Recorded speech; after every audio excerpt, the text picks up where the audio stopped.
Good afternoon, everybody. Today is June, what is the date today, Brenda? 10th. June 10th. And we've had a busy morning already. And I'll explain some of the things we've got done this morning. And we're going to have a busy afternoon. So we thought we'd share our afternoon with you guys. Show you bits and pieces of what we do this afternoon. And before we get going too much, I think I'm going to grab my shovel and clean out the stalls and put some bedding down so they're a little cleaner. When I'm making videos, I prefer having a clean barn. I've said that before, and I guess it's just vanity mostly, but because of the videos, it kind of forces me to keep the barns cleaner maybe than I would have otherwise. During the day now, all four of these horses are usually inside so that I have them available at any moment to do the work that I want done.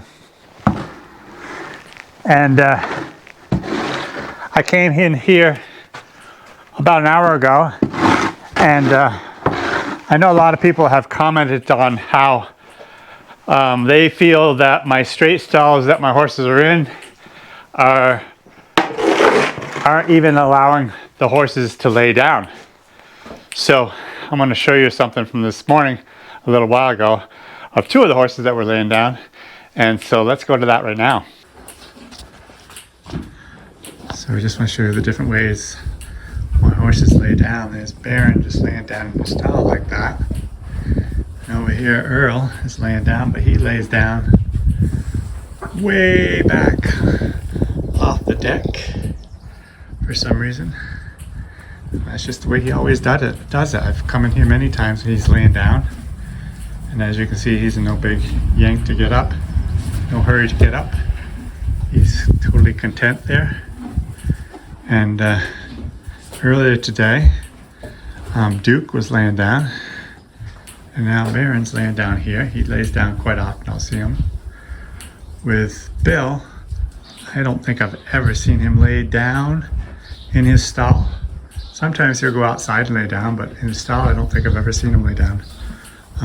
Doesn't mean he doesn't, I just haven't seen it.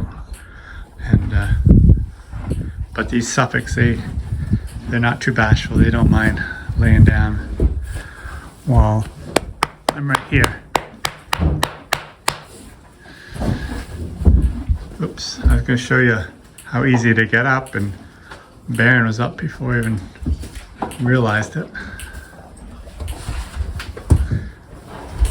Probably Earl doesn't want to get up, but I'll ask him to get up just so you guys can see how easy it is for them to get up in these straight stalls. Get up.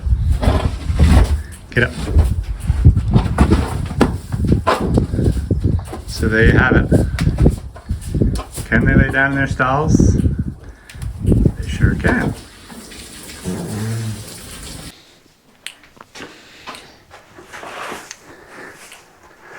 So I hope you guys enjoyed seeing the horses lay down and how comfortable they are in my stalls. Or I should say their stalls. And yeah, it seems to work just fine. So another thing this morning that happened is I was to get a friend of mine, an Amish friend of mine, that I had to go pick up and bring over to my place. And he helped, well, he didn't help, he just did a little bit of work on my mow machine, my new mow machines that I've had in my video the last couple times. And let's go even right now, and I will show you what he did to help improve the mower.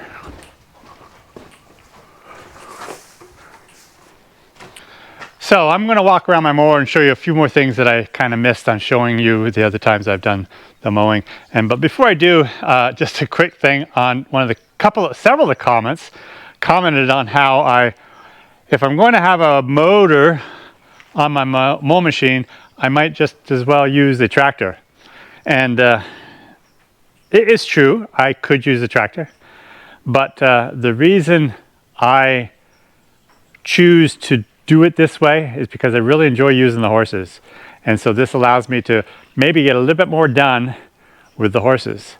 And I also would assume that most of you guys that watch my videos are tuning in to watch my videos because of my horses.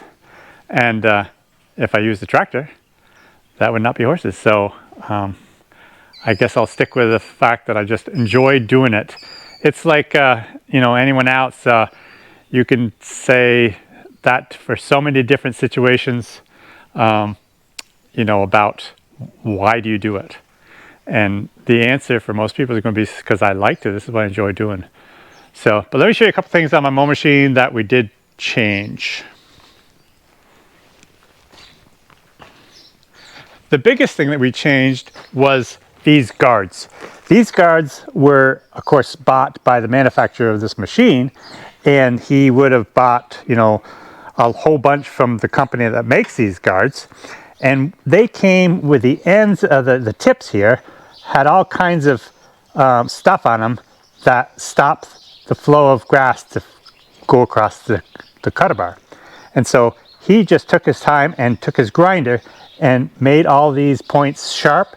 And then he took an emery cloth and kind of took the edge out, took it so it's not quite so razor sharp right here. And so hopefully that hopefully that will allow the grass to get off the cutter bar, because that's where I was having problems. We also pounded down these that makes the blades a little bit tighter inside where it goes, so it's laying flatter against the guards. The blade is laying flatter against the guards, and so hopefully that will make a better cut also. Another thing that he did, now this guy, Noah is his name, he actually has another mow machine just like this, except it's just a 6-foot cut. So another thing he did is on the end here, this guard, the big guard here, he also sharpened this up really good because he felt on his mower he had some troubles with this too. So we sharpened up all the guards, the hold downs here, we adjusted them so they're right, and that's really about all he did. This big shoe right here, he ground this off a little bit so it's not a sharp edge. Also, he suggested that I tip the blade down as much as it could go. And this right here is how you tip the blade back and forth, you know, up and down.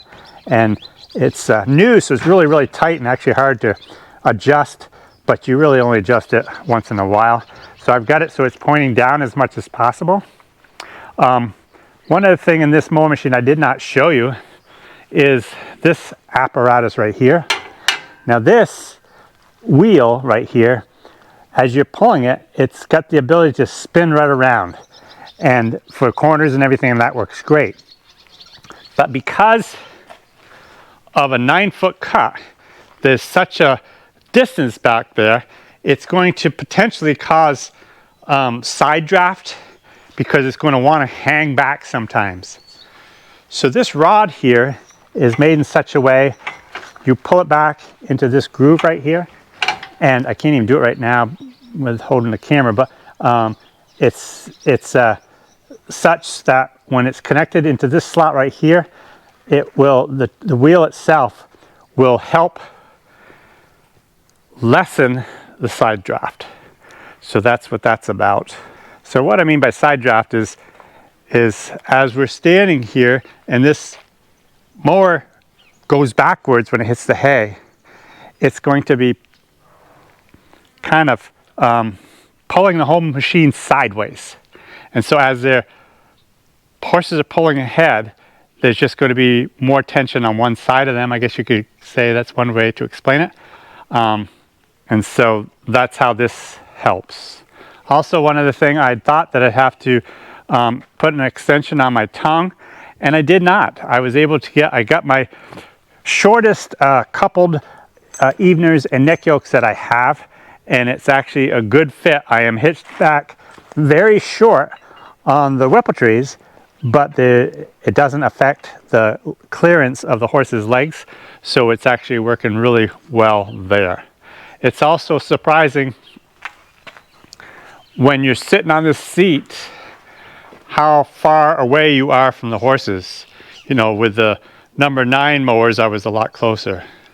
We actually had some comments also of somebody saying, why don't you get a better seat than that old thing that's been around? Those seats have been around for forever. And I'll tell you, these actually are a very comfortable seat. This spring it's connected to, it's very comfortable. So I don't mind using this seat at all. And a lot of people were concerned about the noise of the machine and also the fumes of the machine. When I was mowing that field the other day, I never even gave the fumes a thought because I didn't smell the thing. It didn't bother me one bit. The noise of this machine is really not that bad. These Honda motors are really good for not being too noisy. So that really wasn't a problem, although I'd probably wear earplugs more often than not. Also, when I make videos, and you guys don't really probably even realize this, but all the times I've made videos with my number 9 mower, I would take and adjust the volume way down quite a bit so it wouldn't be too noisy. So if you haven't actually used number 9 mowers, I actually, it sounds in my videos that they're a lot quieter than they really are. And I didn't adjust the audio at all when I was using this one. So it might have sounded a lot louder. But both of them are loud. It's just the way it is. And it'd be wise to wear earplugs, there's no doubt. So the next thing on the agenda for today is we actually have a horse pull to go to. Well, when this video comes out, it's going to be tomorrow because it's on Saturday. And I have some loose shoes. So I'm going to show you what I do when I have some loose shoes. I'm not going to reset them. I'll show you.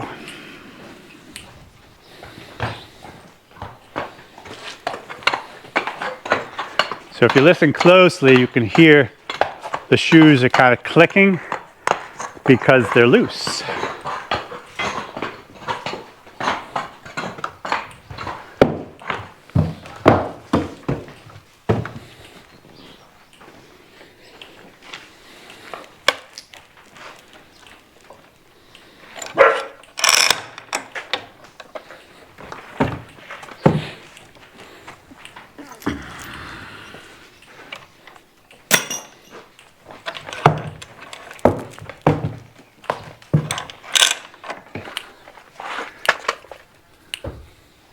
Okay, so when I'm shoeing horses, or when I'm having Eli, who is the Amish guy that usually does my shoeing, when he's shoeing horses, depending on the shoe, you have to make a decision as what size nail you want. And I'll explain a little bit more about that in a second. But right here we have 3 different sizes. We have a number 6, a number 8, and a number 9. And I just picked up this box of 9s this morning because that's what I'm going to use today. Let me explain why and how we choose to decide on which nails to use.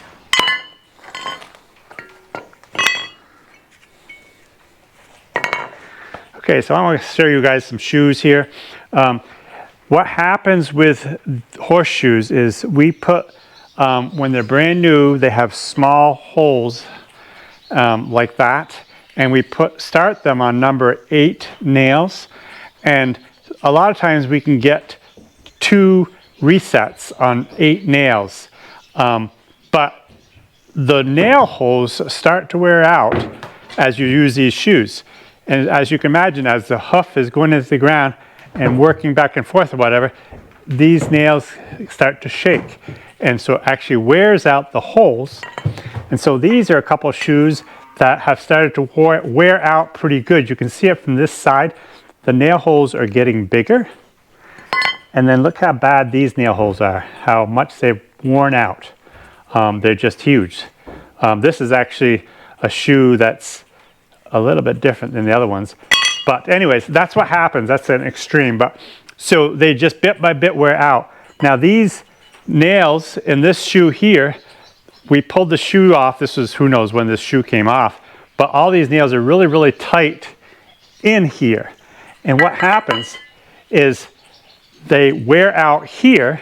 So when you put the nail in there, it's not tight. You want it really tight in there so that everything stays tight. So what has happened with Baron and Bill, they have some of their shoes that are loose, and I'll pick them up and I'll show you.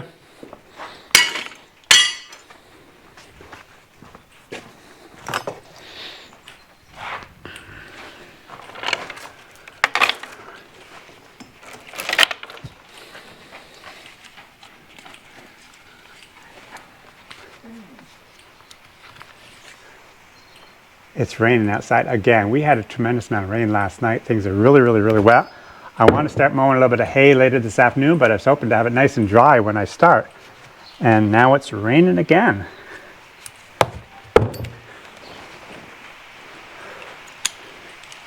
Okay, I'm hoping that this is one of the loose shoes that he had, and I'm going to, instead of completely resetting this shoe, I'm going to show you what I do. This has only been like 5 weeks since they've had these shoes on. They should not be loose at all. But even Eli told me this morning, I talked to him, and the fact that he was surprised how much the nail holes had enlarged since the first time. And so he wasn't surprised that they were starting to get loose. We didn't have any number 9 nails at the time, so we had to use the 8s. So now with the number 9s, what I'm going to do is pull out a couple of the 8s and put some 9s in, and try to get a new hole into their hoof. And a lot of times that will hold that shoe tight for quite a few weeks.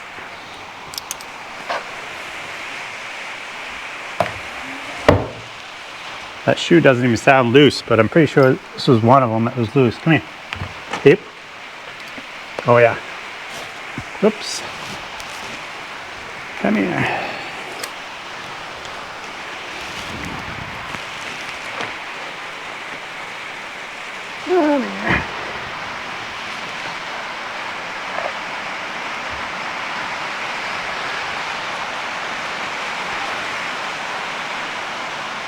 The forecasters are saying 0%, basically 0% chance of rain this afternoon.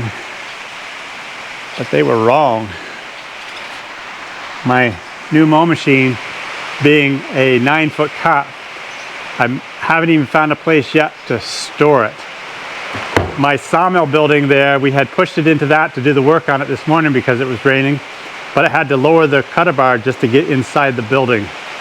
I do know one spot where I think I can store it, but it's got to be over 10 feet actually by the time when it's upright and everything. But anyways, here's a shoe. Look at this.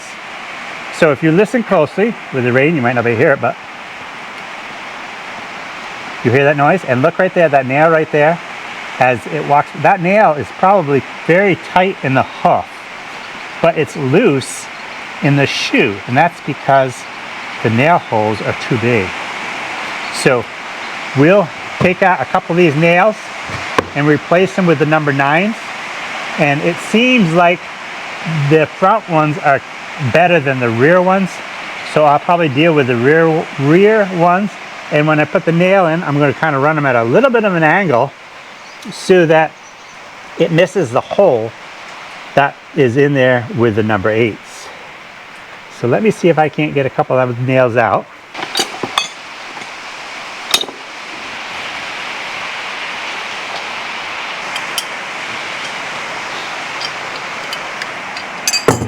So this is what we use to take the clinch out. So these nails are nailed in and then bent over. And so we just take this and do something like that.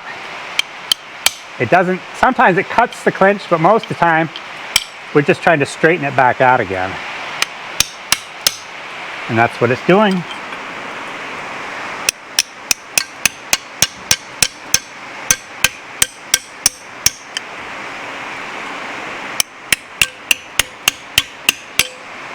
So I just did these 4 nails here, and in the process of doing that, they almost tightened up a little bit, which kind of stinks. I'm trying to get them out.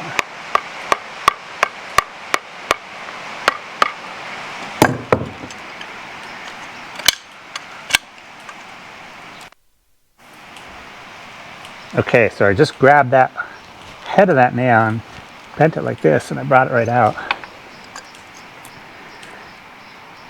So this nail was showing pretty good before. Now it's sunk in farther. But if I can tap the end of it, I might be able to pop it.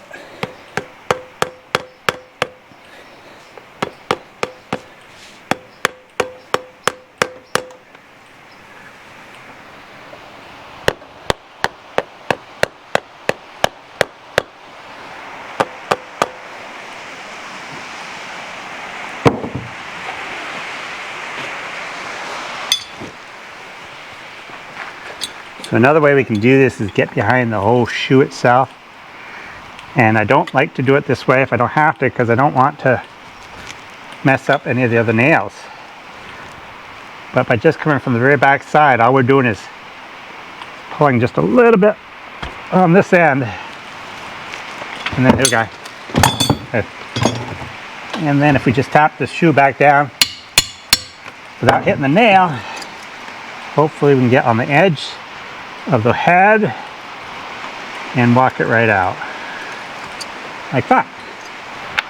So now if I could, I probably should have just replaced the last two, although I got this one, so we're good. So that one there is sunk in pretty good, but maybe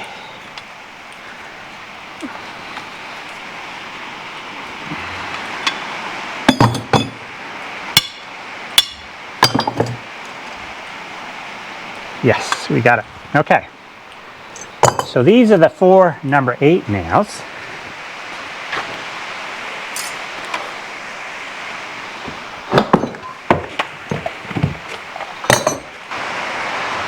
Okay, so we've got those 4 nails out. And I got to make sure that this groove right here is clean of dirt, because that dirt will stop the head from going down in. But it is good, so now if I just push this nail in, it's going to go right down the same hole. So I have to look over here and see where that hole is. And I think if I just put a little bend on this nail, like that, then I should be able to start it right in that hole, and it should walk right out of that hole into some fresh meat. But it did not. Okay, so let me see if I can try it elsewhere.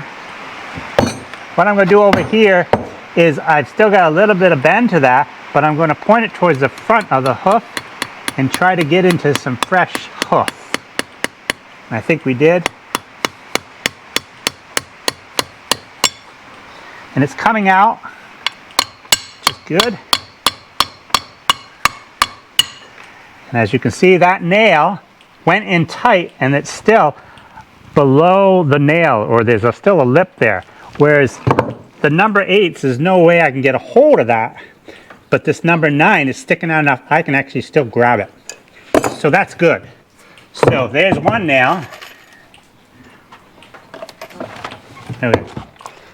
So because I was following that in, I think I'm going to come backwards just a little bit. Whoops.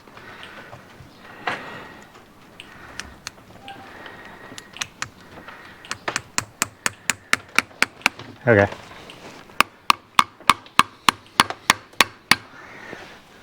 So I stop before I pound this all the way in and make darn sure that that nail is coming out of the side of hoof where I want it, and it is good.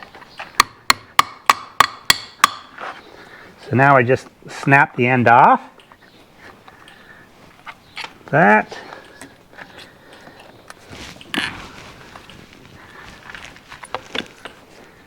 Now we got 2 more nails I'd like to get in, and I think I can. Now, if I was resetting this hoof, this shoe I mean, I would not want this nail at the angle that I have it now. I'd want it to go right straight in. But since this is just kind of a temporary fix, because in a couple weeks we'll reset the shoe, and so it'll be fine. But I believe, and you guys, if you're shoers, you can correct me on this, by having the nail at this much of an angle, it would probably come loose faster. But it's still, I've done this quite a bit, and I've had pretty good luck with allowing my shoe to stay tight, you know, for quite a bit of time. Okay, Oh. Oh.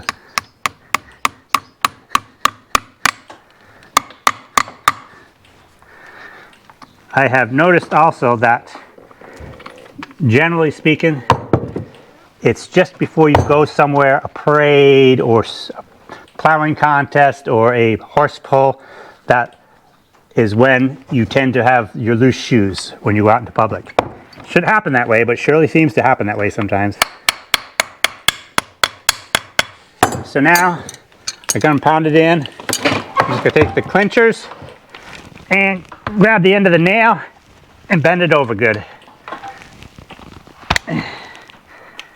If I was doing a reset, okay, I'd probably take my rasp and kind of rasp that down a little bit so there's a groove for the end of the nail to go into. But since this is just a temporary fix to keep us a tight shoe for the next couple weeks, we're good. Okay.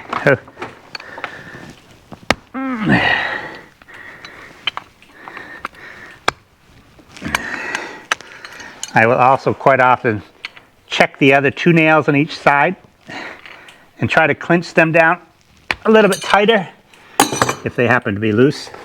And then another thing I like to do is tap those clinches to make sure they're down good. And then I'll quite often take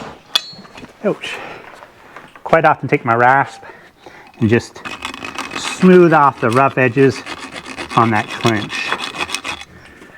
So, there you have it. I will be going through and checking all 4 feet, although I think it's pretty well just the front feet on Baron that are loose. I don't think I've heard any clicking noise on the hind feet, so it's just the front feet on Earl. And I know, Baron, and I know that Bill has at least 1 front shoe that's loose, so I'll have to check that also. Okay, we'll get this done and we'll go on to something bigger and better.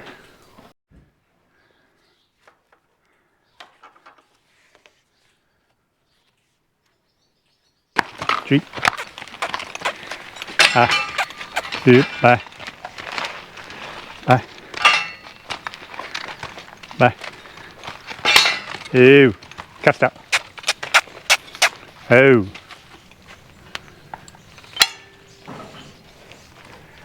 Ew. Hey. Come here. Come here. Oh.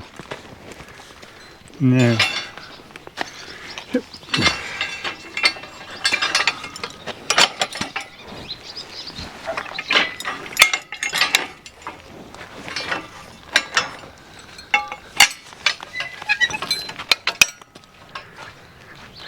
Get it. Ew.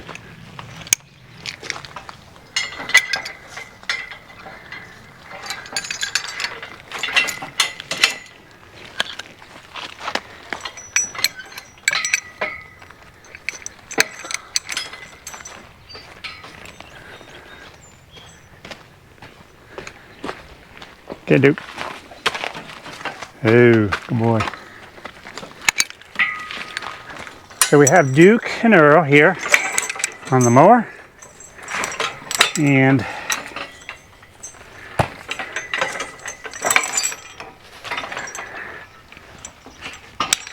this will be completely new to Duke, and I'm not planning on mowing with these 2 today, although I was going to use Earl, but I think I might just get these guys used to the motor and the cutter bar while they're parked at the truck body, and then I'll go a couple more times around with, well then I don't know what I'm gonna do, but let's just do 1 step at a time here. I toughed up.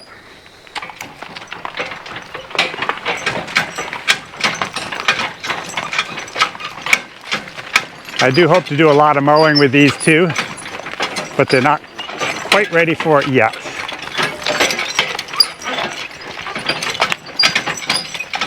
Oh.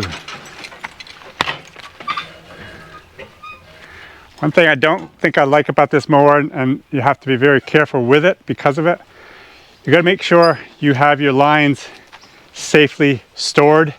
They have these little lips here, but that's really not enough to hang the lines on very good.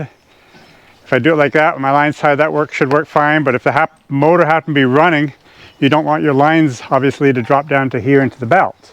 So obviously you should shut the motor off whenever you're getting out and working on things whenever possible. But even this hanging down, you know, it's just not safe.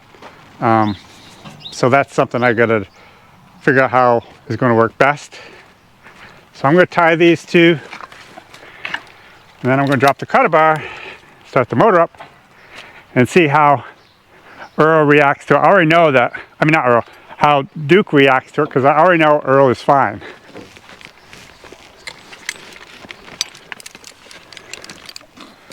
The halters are still on, and they're tied to the halters, so they're good and secure. Yeah, he's just the halter. Okay, so that's all good. So I'm going to drop down the cutter bar, which in itself, as simple as this, could scare a horse if they're not used to it. And of course, Duke is not used to it. So let's see what happens.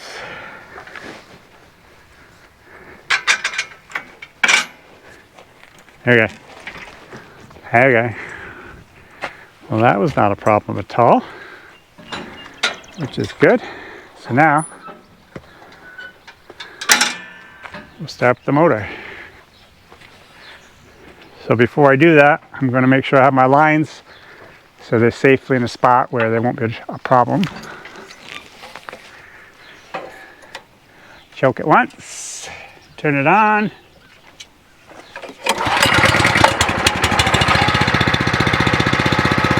Well, that was very interesting. I had my foot right here, not realizing it, which I actually started it while it was in gear, which I thought Duke would be a little bit concerned with it, but he doesn't seem too concerned at the moment. So I'm going to turn it on even right now while he's looking at it closely.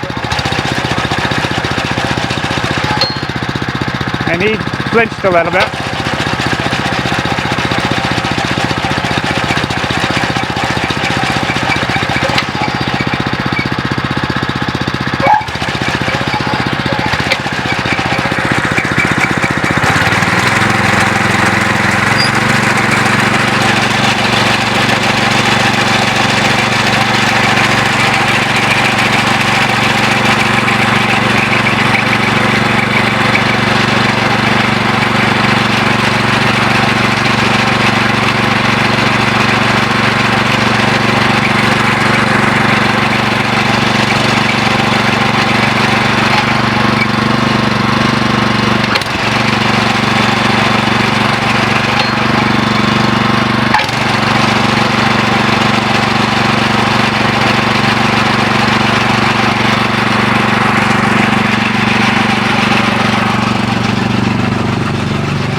So we get away from the dreadful noise that some people would call it. And no, it's not bad at all. So yeah, I'm just going to leave those two stand there, and they're both securely tied, and just let them get used to that motor running and the blade cutting. Now you guys realize when that blade goes into the grass, it actually everything quiets down a lot more.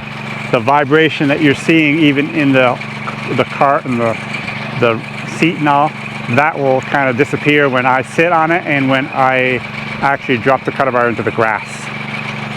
So I think that most of those machines are made with steel tires, and I think probably the rubber tires with air in them, of course, make it bounce a lot more than the steel ones do. So let me take the horses around for a loop. We're just exercising the horses because they need exercise. So we have a pretty good sized pile of stones on there, or stone concrete block, and we'll take them around our loop. It's a very short loop, so I'm not very far from Duke and Earl at any moment. I can get back here if there's any trouble, but I'm pretty confident it's not a problem because they're securely tied to their halters.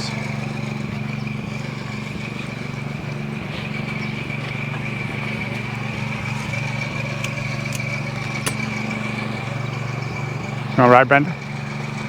Or walk? Walk? Just walk. I'll walk.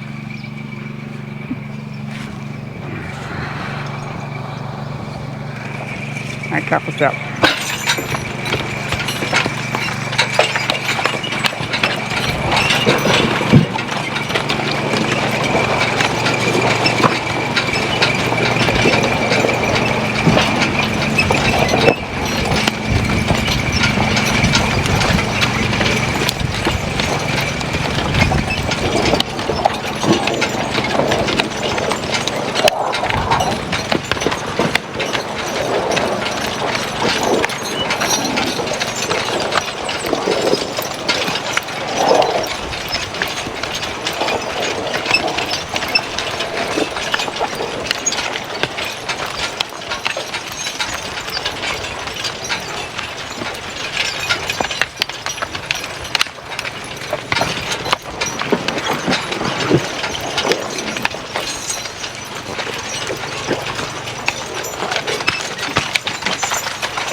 A ver.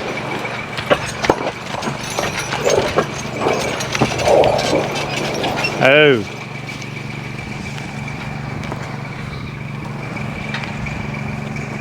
So what I do with this stone boat really duplicates a lot of how I do my horse logging, because I would pull fairly heavy loads to the landing, and but they get a lot of rest while I'm cutting trees and while I'm working on the landing. So, and I really like that way of working, and the horses seem to do really well by doing it that way. So we'll tie Baron and do a few more things with the mow machine, and to see how Earl handles it. I mean, how Duke handles it. All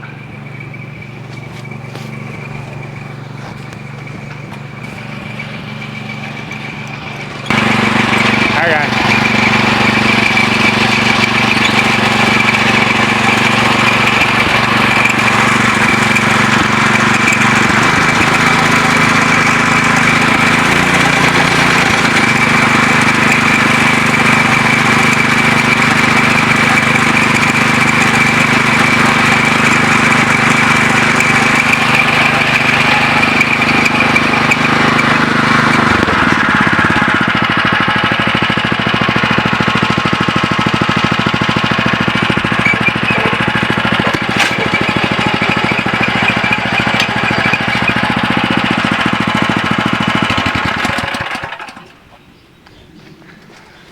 Well, I'm very pleased with how well Duke did, even though we spooked a tiny little bit. I am confident he's going to be fine after a little bit of time, but I'm not used to the mower, so I'm not going to take them out today and take a chance of having some troubles with him. But eventually he's going to get to the point where he'll be able to do that just fine, I'm sure. So I'm going to hitch these guys, hitch them up onto the other sled that I have, because we're going to put some fence posts in for a fence for the horses. Okay. Step up. Step up. Step, step. A ver.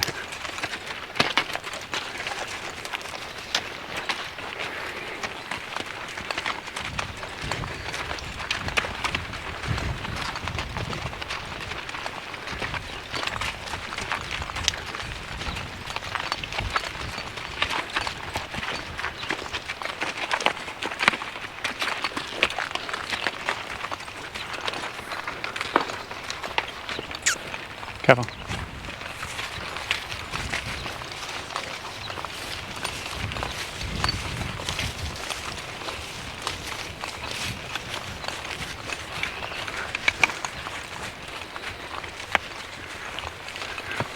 Careful. Oh, cheek. Oh. Oh, what are you doing? Over. Cheek. Cast out. Cast out. Careful, ha.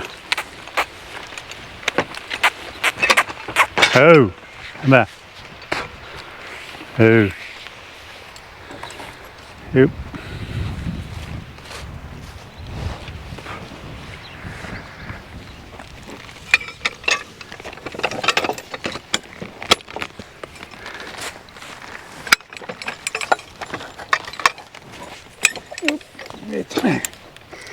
Get your head over there.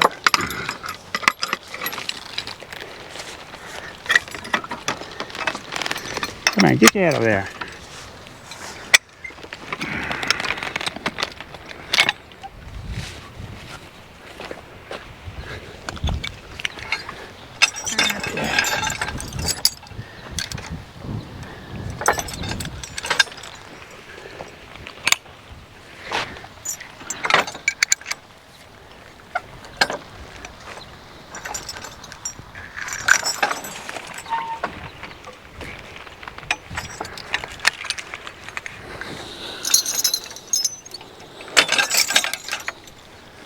Back up, you dude. Back up here. Ooh.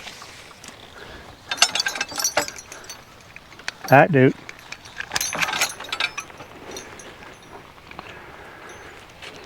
Get in there. Get in there. Get in there. Get in there. Back. Back up here. Back. Back. Back. Ooh. Ooh. Hey, cast out.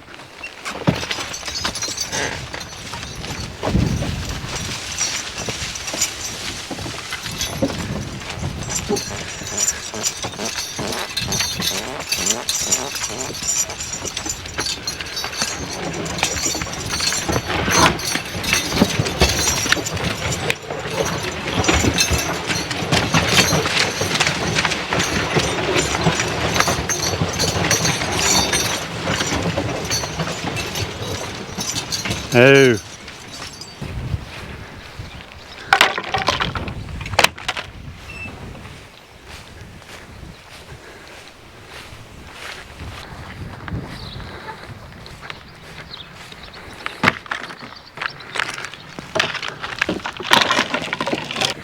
Cast up.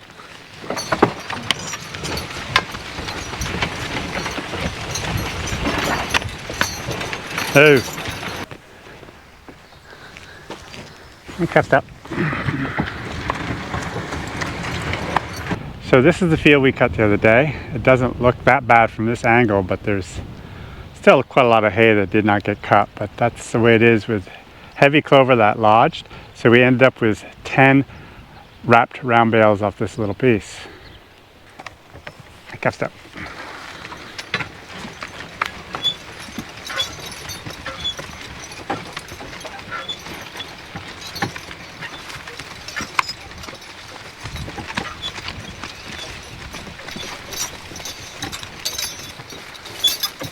So what we're doing today is putting a fence, careful, down through here.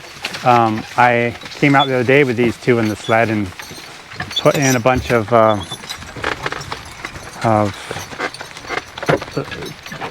posts, the wooden posts, and now we're just putting portable fence down through here. As you can see, it's quite wet down through here. This is kind of on the side of where we tiled, not really on the tiling.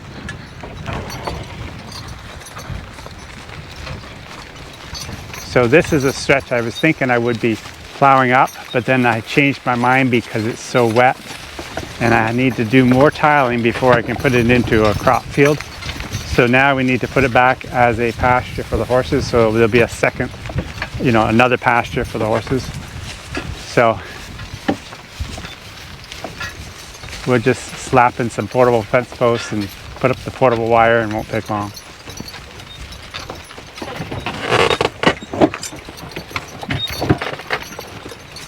Off to our left, as you can see, our corn is up and doing fairly well. Put it right up the rows, Brenda.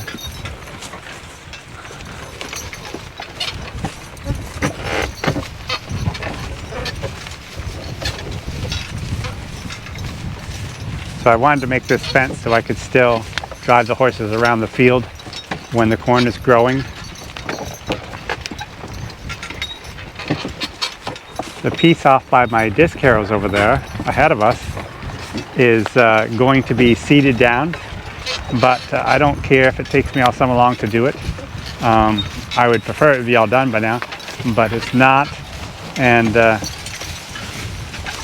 I came out the other day and did a little bit of disking with Bill and Baron, and of course, careful. And of course, those disc harrows pull a little bit hard for 2 horses, but for an hour's time, it works pretty good for exercise. So I'm just going to loop around, and we'll put the fence and head on back with it. I shut the fencer off so I can plug it right in right now. Careful.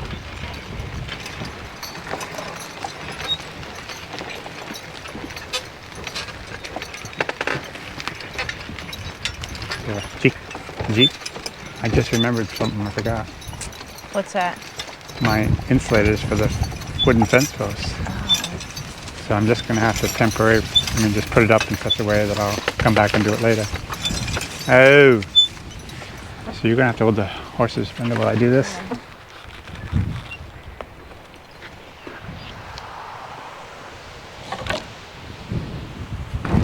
Let me think here.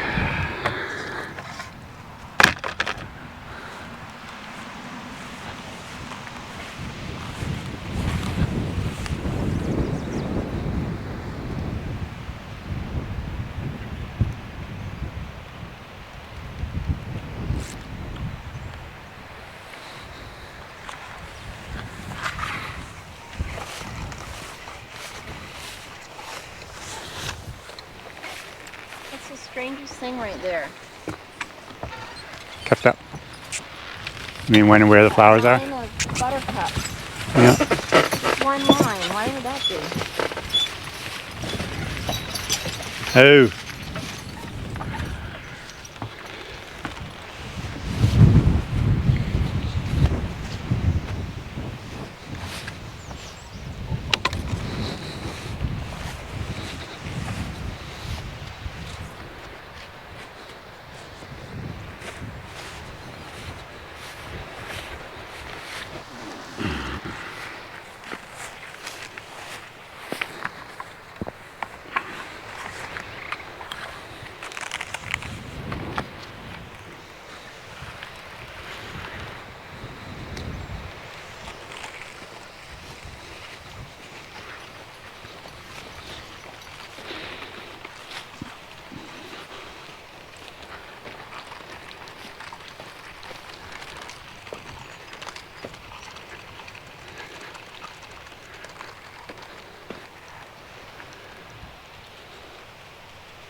Cast up.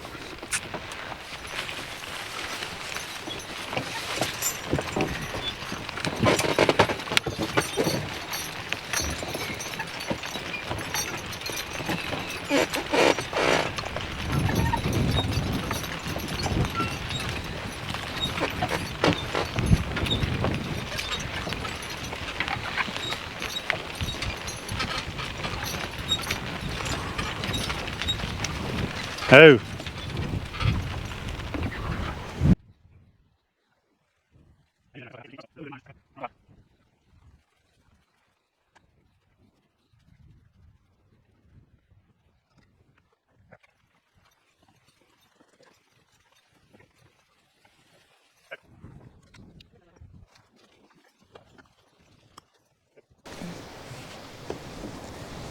So, many of you may wonder why I am not out helping very much. The reason is because I have been sick.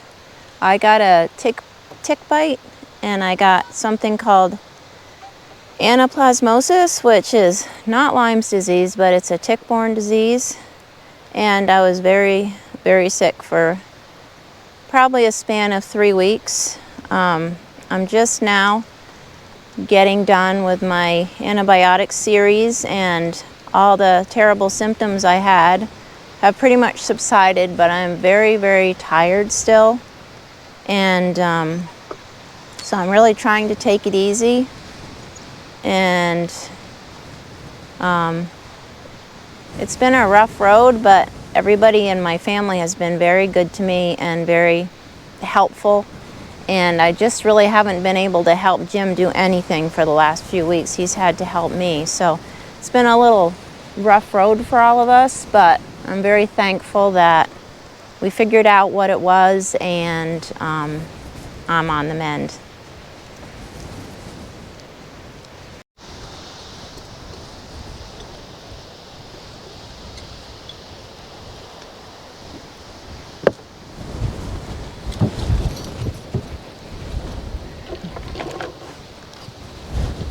It's terrible.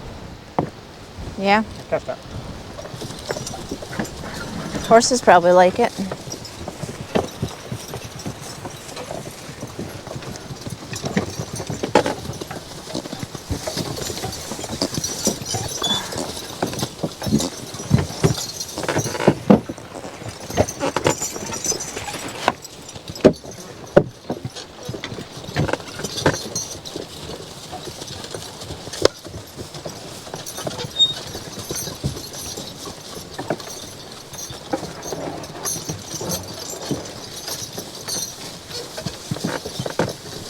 Oh.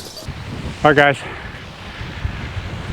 I'll just go get a few more things and we'll get this done. So the next time, hopefully, that you see this spot, maybe we'll have some animals out into that tall grass so they can chew that down. So it's 3 o'clock. I was debating today which horses I should try the Mower on. And we did have a little bit of a shower earlier, but I think it's dry enough to try. And I think instead of cutting my nice new seating, I think I'm going to try just the regular standing grass hay. And that doesn't seem to have lodged too much, so hopefully that won't be a problem. And I'm mowing that, not a lot, because I'm kind of all alone as far as haying goes, so I got to just put down whatever I can handle.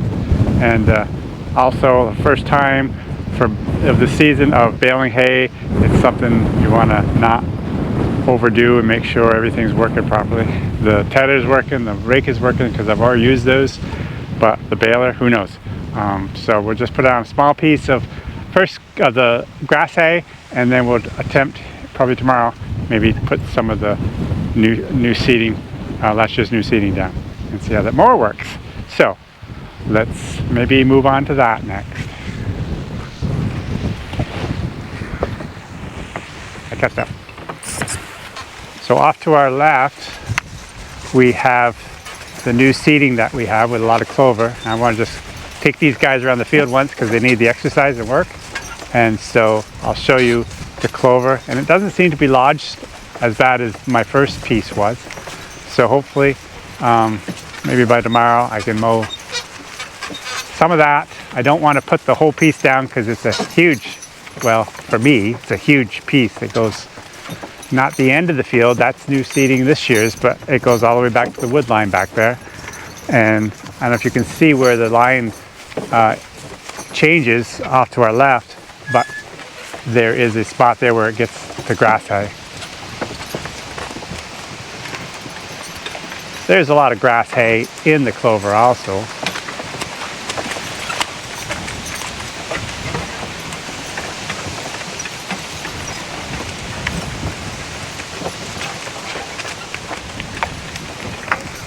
So here we come off to our left is our new seeding that we seeded down a few weeks ago. And we have oats in there, and then timothy and clover. And that is looking beautiful.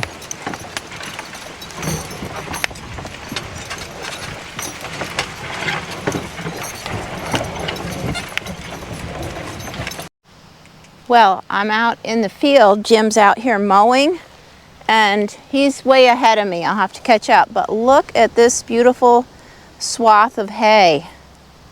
It's so nice and wide. It looks like it's cutting. Very nice. He's way off in the distance, and he just seems to be trucking along. So we'll see. So let's see if we can catch up with him.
Well, there you have it, folks. It seems to be working really well, and I'm very happy for Jim that it's going so well. It's like every once in a while he just has to stop and let it clear off. and then he starts again, but it's going so much better than when he was in the clover before, and maybe with his new adjustments. That's going to do it for us today. We want to thank you for coming along today, sharing part of our day with us. Got a couple more days on our Father's Day sale. You may not get it by Father's Day, but the sale goes through Father's Day. 25% off on hats. Buy one t-shirt, get one half off. If you're still interested, check in the link below in the description of the video, or go to our website and you can find all that info there. Thanks again for coming along. We appreciate you taking the time to watch. You guys have a great day. Oh, and one last thing. I just wanted to wish my dear husband, Jim, a happy Father's Day. He's been such a very good father to our children. I wish him a very good day and thank him for being such a good dad. I miss my dad, who passed away a few years ago, but I also wanted to just wish all the fathers out there. I know this isn't in every country, but in our country, this Sunday is Father's Day. I wanted to wish you all a happy Father's Day. You make a big difference in the lives of your children, and it's a very important job. So happy Father's Day, all you fathers out there. Bye.